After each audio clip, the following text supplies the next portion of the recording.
Playing the music of your life 24 hours a day. This is GTFM on 107.9 FM and online. And there was your Ponty Market double play. We loved those two songs, ELO and Living Thing. And there was Ed and Katy Perry and 365.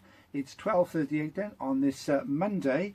And it's time to say a very warm good afternoon to somebody who we met back last year after she was publicising a very well written book, I have to say. Stephanie McNicholas joins me now. First of all, how are you? I'm fine, thanks, Gareth. Yeah, afternoon to you. Good response to the last book. I had a great response actually, and I sold quite a few copies of my book Town and Country Club, Town and Country Girl. Yeah, the club. I'm sure the title of my own book wrong. I'm sure there was a club involved somewhere along the way. It was featuring the Town and Country Club, and I managed to raise some money for GTFM and Pontypridd Food Bank just before Christmas last year, which I was really pleased about.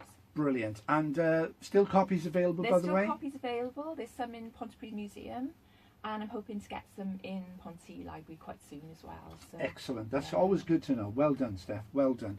Now then, the reason why you're in today is because you're about to put pen to paper or finger to keyboard, whichever way you want to look at it again, because you want information, because you're compiling a new book about the history of music in Pontypridd. Have I got that just about right? Yeah, I enjoyed the process of writing the last book so much. I thought, right, I'm going to do another one now.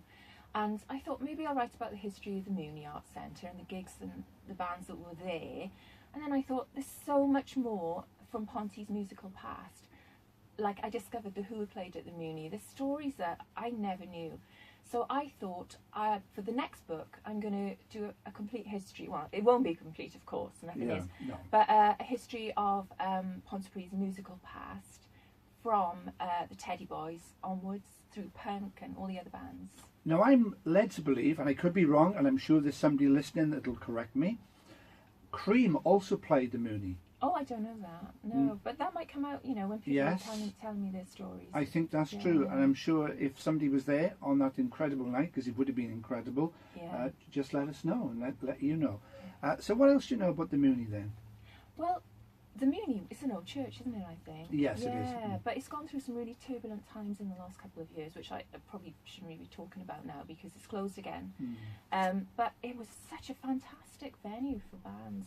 I saw public service broadcasting there last year. All right, good. It was an amazing show.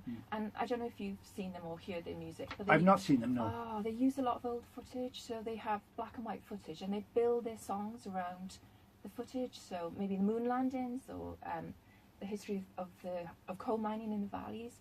So it's a visual and musical experience.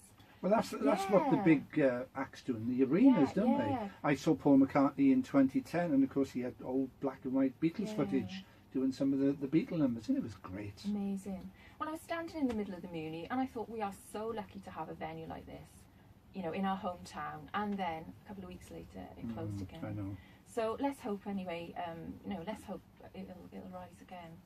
So, what sort of things are we talking about? I mean, the obvious one, of course, is Sir Tom Jones. Of course, he's the obvious one that comes to mind. But there's a little bit more to it than just Sir Tom, isn't it? There is. There were loads of bands coming through in the 80s. There were punk bands. I was in a band in the 80s. There was a great music scene in Pontypridd. And what I would like to hear is people's stories of seeing bands or being in bands themselves. And I'd like to collect those stories for my book. So.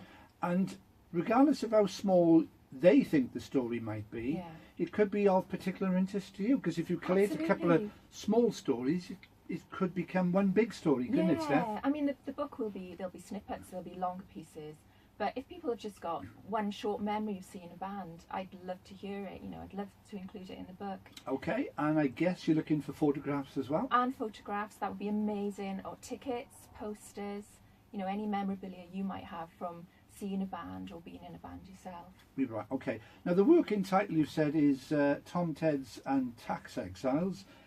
Why Ted's in particular? Well, because really pop music in Ponty started with the Teddy Boys, My mother tells me about the dance halls, great stories, and they're proper live bands playing there. They go and dance rock and roll to bands, full band. It's incredible. So that's where it came from. And then there'd be all the boys standing on the side with their quiffs and their trying to impress the ladies. their We fancy know, don't threads, we? you know. I'd love to see, if anyone was a teddy boy, please share your stories with me, because I would love to see the photos and hear the stories. You know, how did you get into rock and roll? Did you go to Freddie Faye's? Did you buy your records there? I want to know. So Hurley's, now that's taking people back quite a bit, isn't it? Yeah. That magnificent record store. It was great. We used to hang out in Hurley's. There'd be punk rockers standing in the front, and then there was a toy shop at the back.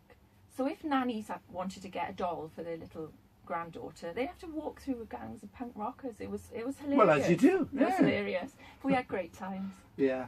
And of course, Tom used to play the White Hat, as he was known as then. Of course, it's the Soul Suite today. And when people visit today, these rooms are not small, are they? No. They're great concert halls. They were. And places like the YMCA where he played. You know, it's a lovely space, fantastic space for a band to play in. That's where he learnt his craft, really, didn't he, in places absolutely. like that. And of course, he always used to say, if you can please a South Walian crowd, you could probably please just about any crowd in the world. I played to a few of them over the years. They can be a bit tough. There was one gig in Bedworth, I'll tell you later. Yeah, right, okay. Yeah, you can't say it on air then, can you? Can't. Dear me. So, Tax Exiles. Why Tax Exiles? Is that a reference to Sir Tom? Because obviously he lived abroad, or was it a different connection? Actually, yeah. Now, Ponty's first punk band was a band called the Tax Exiles. Really influential band, and I've seen photos of them playing in Cardiff in about 1977. So they were right at the cutting edge of punk. You know, they were right I'm just going to say the start of the punk era with the Sex Pistols, of course. Yeah. So I'm hoping to gather some memories and photographs from them as well to include. And then they inspired other punk bands, like my friend Ashley's band. Ashley's presented on GTFM. They were called Addiction, and they formed in the late 70s, and they're playing again. They played in Ponty on Friday. So really then it's a little bit of everything, really. Yeah. So it's people's memories of Sir Tom. Yeah. And are we going back to his school days, all the way through to his school? Because I think, how old was he when he left Pontypridd? About 24, was it? Oh, I'm not it's sure. not unusual. You're probably the expert on that. He well, I think 65. Yeah, he would have been 24. Yeah, when he had his big first when the first hits. number one. It's not unusual. Yeah. So any sort of period up to there, and what about the Teddy Boys? Throughout the history of the Teddies in the 60s, I guess? Yeah, up until the 60s, or, you know, if you were in a rock and roll band, or if you saw rock and roll bands in Ponty. For Tom, really, I would like to hear about his early gigs.